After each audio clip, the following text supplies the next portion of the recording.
सुप्रभात बच्चों, मैं सुखमणि सर आप सबको इस वीडियो में स्वागत करता हूँ। आज का पाठ चतुर्थः पाठः हास्य बाल कवि सम्मेलनम। अब हास्य बाल कवि सम्मेलनम का अर्थ क्या है? हास्य, हास्य यानी कि हंसाने वाले, बाल, बाल मतलब बच्चे, कवि, कवि यानी कि कवि, सम्मेलनम यानी कि समारोह, अर्थात हंसाने वाले बच्चे कवियों का सम्मेलन। हम लोगों ने बहुत सारे कवि सम्मेलन आप लोगों ने भी देखा होगा। कवि सम्मेलन में बड़े बड़े कवि आते हैं, अपने अपने सुंदर सुंदर कविताएं सुनाते हैं। लेकिन यहाँ पर क्या है? यहाँ पर जो कवि है वो बच्चे हैं, और बच्चे किस तरह के कविता सुनाएंगे? हंसाने वाले कविता सुनाएंगे। ठीक है, तो हास्य बाल कवि सम्मेलनम का अर्थ है हंसाने वाले बच्चे कवियों का सम्मेलन। तो देखते हैं पाठ में किस तरह से आगे बढ़ते हैं। तो विविध वेशभूषाधारिणः, अर्थात विविध यानी कि अलग अलग, वेशभूषाधारिणः वेशभूषा यानी कि कपड़े पहने हुए, चत्वार बालकवयः मंचस्य ऊपरी उपविष्टाः सन्ति। चत्वार यानी कि चार, यहाँ पर देख सकते हो आप लोग, ये चार बच्चे बैठे हुए हैं। तो चत्वार यानी कि चार, बालकवयः अर्थात बच्चे कवि। ये देखो उसके चेहरे से पता चल रहा है कि ये छोटे छोटे बच्चे हैं। ठीक है, जिसका उम्र 12, 13 या 15 साल होगा मैक्सिमम। तो उस तरह से चार बच्चे मंचस्य ऊपरी, मंच के ऊपर, उपविष्टाः सन्ति बैठे हुए हैं, अर्थात चार छोटे बच्चे कवि मंच के ऊपर बैठे हुए हैं। अधः, अधः यानी कि नीचे, श्रोतारः, ये देखिए यहाँ पर नीचे बहुत सारे श्रोता, ये नीचे बैठे हुए हैं या फिर खड़े हैं। ठीक है, नीचे क्या है?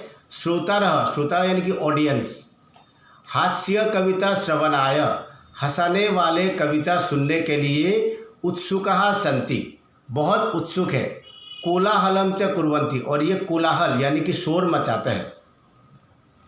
अब उसके बाद संचालक, संचालक आता है। कोई भी प्रोग्राम शुरू करने के लिए किसी ना किसी संचालक यानी कि एंकर की ज़रूरत है। ये है संचालक, देखो माइक के सामने खड़ा है, ये संचालक है। तो संचालक आकर बोलता है अलम कोलाहलेन, अलम यानी कि मत करो, कोलाहलेन यानी कि कोलाहल, अर्थात कोलाहल मत करो, शोर मत करो। अद्य परम हर्षस्य अवसरः, अद्य यानी कि आज, परम यानी कि बहुत, हर्षस्य अवसर, हर्ष यानी कि खुशी का, अवसर यानी कि अवसर। तो आज बहुत खुशी का अवसर है, यत् कि अस्मिन् कवि सम्मेलने, इस कवि सम्मेलन में, अस्मिन् यानी कि इस कवि सम्मेलन में, काव्यहंतारः, काव्यों का अंत करने वाले, अर्थात काव्यों का विनाश करने वाले, कालयापकश्च, और काल यानी कि समय, समय को बर्बाद करने वाले, भारतस्य, भारत के, हास्य कवि दुरंदराः, अर्थात हंसाने वाले दुरंदर कवि, दुरंदर यानी कि एक्सपर्ट कवि, अर्थात हंसाने में एक्सपर्ट कवि, समागताः सन्ति, समागत यानी कि उपस्थित, सन्ति मतलब है, उपस्थित है। यही आइए, करतल ध्वनिना वयम एतेषां स्वागतम कुर्मः। करतल ध्वनिना यानी कि करताल यानी कि हाथ की तालियों से वयम हम सब, एतेषां स्वागतम कुर्मः इन सब का स्वागत करते हैं। अब पहला कवि गजाधर, जो पहला बच्चा जो कवि है वो अपना कविता सुना रहे हैं। सर्वेभ्यो अरसिकेभ्यो नमो नमः। सर्वेभ्य यानी कि सारे, अरसिकेभ्यो ये जो एस टाइप का है ये लुप्त आकार है। ठीक है, तो अरसिकेभ्य तो सभी अरसिक व्यक्तियों को, नमो नमः मेरा प्रणाम, सभी अरसिक व्यक्तियों को मेरा प्रणाम। प्रथमम तावत, तावत मतलब तो, प्रथमम तो सबसे पहले, अहम मैं, आधुनिक वैद्यम, आधुनिक वैद्यम, वैद्यम यानी कि डॉक्टर, मैं आजकल की जो डॉक्टरों की, उद्देश्यम उद्देश्य को, स्वकीयम काव्यम श्रावयामि उद्देश्य को अपने कविता के जरिए सुनाना चाहता हूँ। तो गजदर बोले कि सबसे पहले मैं आज के डॉक्टरों के जो उद्देश्य है वो अपने कविता के जरिए आप लोगों को सुनाता हूँ। वेदराज नमस्तुभ्यम यमराज सहोदर, वेदराज यानी कि हे डॉक्टर साहब, हे डॉक्टर महोदय, नमः तुभ्यम, नमस्तुभ्यम, नमः प्लस तुभ्यम, यहाँ पर विसर्ग संधि है, विसर्ग से स आया है यहाँ पर, तो नमः तुभ्यम अर्थात नमः मतलब नमस्कार, तुभ्यम मतलब आपको, अर्थात हे डॉक्टर साहब आपको प्रणाम। यमराज सहोदर, ये विशेषण है, यमराज सहोदर अर्थात यमराज का भाई। ये गजाधर ने क्या बोला, हे वैद्यराज यमराज का भाई आपको प्रणाम, नमस्तुभ्यम। यमस्तु हरति प्राणान, यमः प्लस तु, यमस्तु, यमः यानी कि यमराज, तू मतलब तो, यहाँ पर विसर्ग संधि है।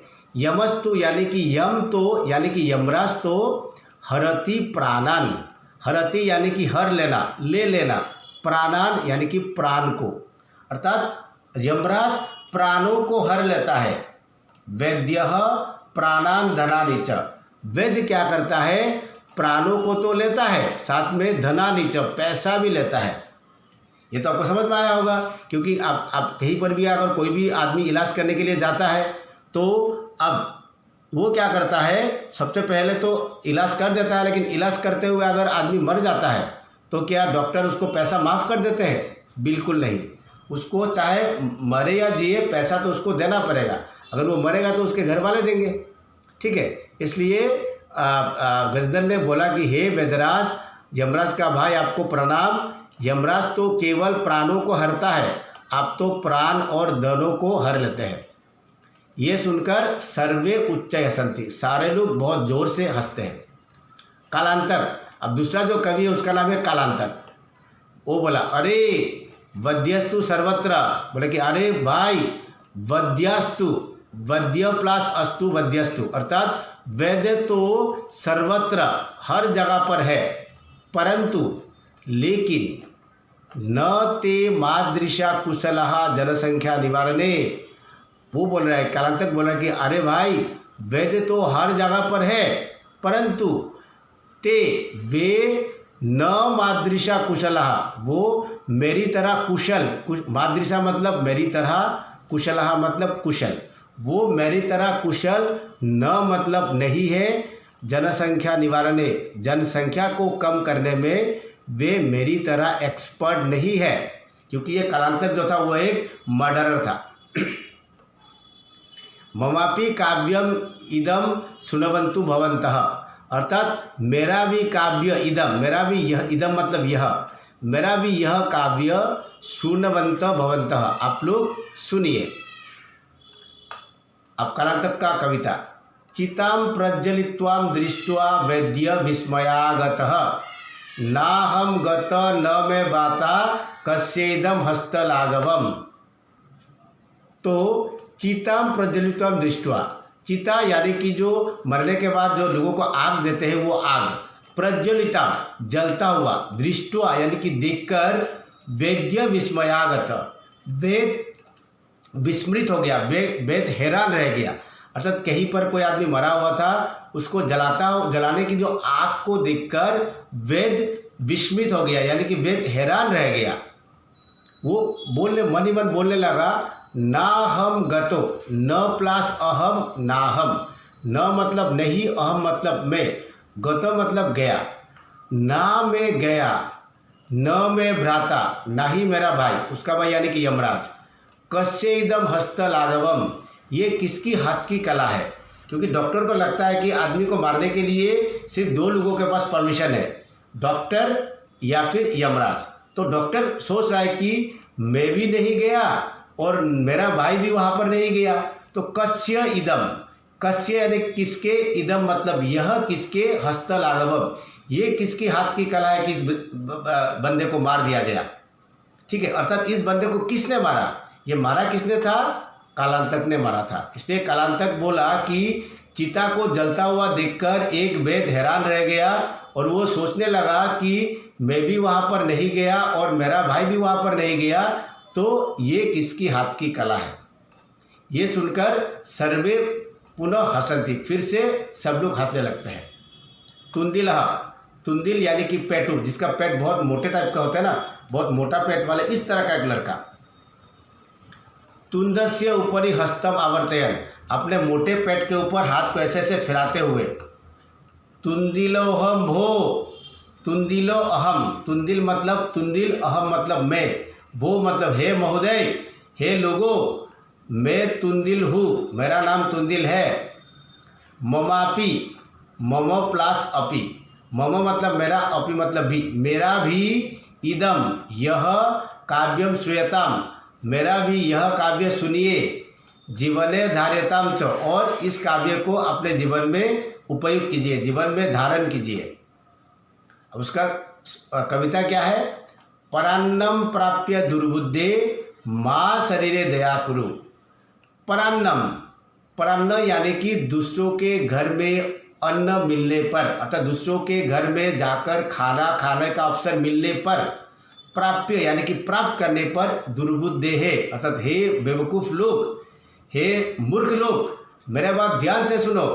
अगर दूसरों के घर में खाने का कभी अवसर मिलता है, माँ शरीरे दया कुरु, अपने शरीर पर कभी दया नहीं करना है। अर्थात हे मूर्ख लोग, हे बुद्धिहीन लोग, अगर दूसरों के घर में कभी खाने को मिले तो अपने शरीर पर कभी दया नहीं करना है, जितना हो सकता उतना तुमको खा लेना है। क्योंकि परान्नम दुर्लभम लोके, लोके यानी कि संसार में, संसार में परान्नम दुर्लभम, दूसरों के घर में खाना मिलना बहुत मुश्किल है। शरीरानी पुनः पुनः, ये शरीर तो आता जाता रहता है। एक्चुअली वो कहना चाह रहा है कि मान लो कि किसी दोस्त का बर्थडे है, तो बर्थडे तो वो साल में एक ही बार तो खिलाएगा, बार बार तो तुमको बुला के नहीं खिलाएगा। तो साल में जब तुमको एक बार खाने को मिलेगा दूसरों के घर पर, ये बहुत मुश्किल से मिलता है। तो ये जब मौका आए तो अपने शरीर पर बिल्कुल दया नहीं करना है, क्योंकि दूसरों के घर में खाना मिलना बहुत मुश्किल है। और शरीर का क्या है, शरीर तो बैठा बैठा खराब हो जाता है, फिर अपने आप ठीक हो जाता है। इसलिए शरीर के लिए चिंता मत करना, शरीर अपने आप आता जाता रहता है, ठीक होगा तो कभी बीमार होगा फिर ठीक हो जाएगा, लेकिन खाने को तुमको दोबारा नहीं मिलेगा। ये सुनकर सर्वे पुनः अट्टहासम कुर्वन्ति, ये सुनकर फिर से लोग अट्टहास यानी कि बहुत जोर जोर से हंसने लगते हैं। उसके बाद चारवाक, चारवाक नामक जो और एक जो लास्ट कवि है, वो अब खड़ा हो गया अपना कविता सुनाने के लिए। बोले कि आम आम, हाँ हाँ, आम मतलब यस, हाँ हाँ, शरीरस्य पोषणम सर्वदा उचितम एव, मतलब शरीर का पोषण तो हमेशा उचित है, अर्थात शरीर को हेल्दी बनाए रखना सर्वदा यानी कि हमेशा उचितम एवं, हमेशा उचित ही है। यदि धनम नास्ति, अगर मान लो कि किसी कारण से तुम्हारे पास धनम नास्ति, पैसा नहीं है, तदा ऋणम कृत्वापि पौष्टिकम पदार्थम एवं भोक्तव्य, तब ऋणम कृत्वा अर्थात ऋण करके, अपि भी अर्थात ऋण करके भी, पौष्टिक पदार्थ अर्थात पौष्टिक भोजन, एवं भोक्तव्य खाना ही है। तो वो बोला कि हाँ, शरीर का पोषण करना तो बिल्कुल सही बात है। अगर मान लो कि आपके पास पैसा नहीं है तो ऋण लेकर भी आपको शरीर के लिए अच्छे अच्छे खाने तुमको खाना है। तथा कथयति, तब कहते हैं चारवाक कवि, तब चारवाक कवि कहने लगा, जावत जीवेत सुखम जीवेत ऋणम कृत्वा घृतम प्रिवेत, अर्थात जावत जीवेत, जावत प्लस जीवेत, यहाँ पर डबल जो है यह भी व्यंजन संधि है। तो यावत जीवेत, यावत मतलब जब तक, जीवेत मतलब जीते हो, तो जब तक जीते हो, सुखम जीवेत, सुख से जीना है, जब तक जियोगे सुख से जियोगे, ऋणम कृत्वा ऋण करके भी घृतम प्रिवेत, घी जरूर पियोगे, अर्थात जब तक जियोगे सुख से जियोगे, उधार लेकर ही से ही घी जरूर पियोगे। अब उनमें से जब श्रोता रहा जो ऑडियंस थे, उसने बोला तर्हि ऋणस्य प्रत्यावर्तनम कथम, अरे भाई ऋण ले लेके खाते रहोगे तो ऋणस्य प्रत्यार्पणम, ऋण प्रत्यार्पण यानी कि चुकाना, कथम मतलब कैसे, तो ऋण कैसे चुकाओगे भाई, तुम तो बोल रहे हो कि जब तक जियोगे सुख से जियोगे, उधार लेकर ही से ही घी जरूर पियोगे। तो एक ऑडियंस ने बोला कि भाई तब तो ऋण कैसे तुम चुकाओगे। चारवाक बोलता है श्रूयता मम वशिष्ठम काव्यम, बोलते कि अरे भाई इतना धैर्यहीन क्यों हो रहे हो, अरे मैंने कविता खत्म नहीं किया है, ये तो मैंने एक लाइन बोला है, अरे मेरा जो बाकी जो कविता तो सुन लो, उसके बाद क्वेश्चन करोगे, ठीक है। तो श्रूयताम सुन लो, मम मेरा अवशिष्टम काव्यम, अरे मेरा जो बाकी जो काव्य है वो तो सुन लीजिए।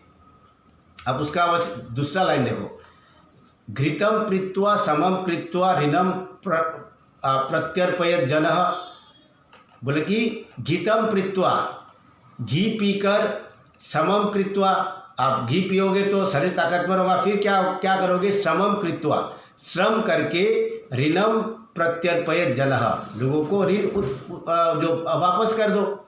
आप घी पियोगे तो ताकतवर बनोगे, ताकतवर बनोगे तो परिश्रम करोगे, परिश्रम करोगे तो पैसा आएगा, तो पैसा लेकर फिर उसको रिटर्न कर दो। इस तरह से आप अपना शरीर का भी पोषण हो गया, आप दूसरों का ऋण का भी उधार चुकाना हो गया। इस तरह से आप लोग अपना ऋण उतार सकते हो।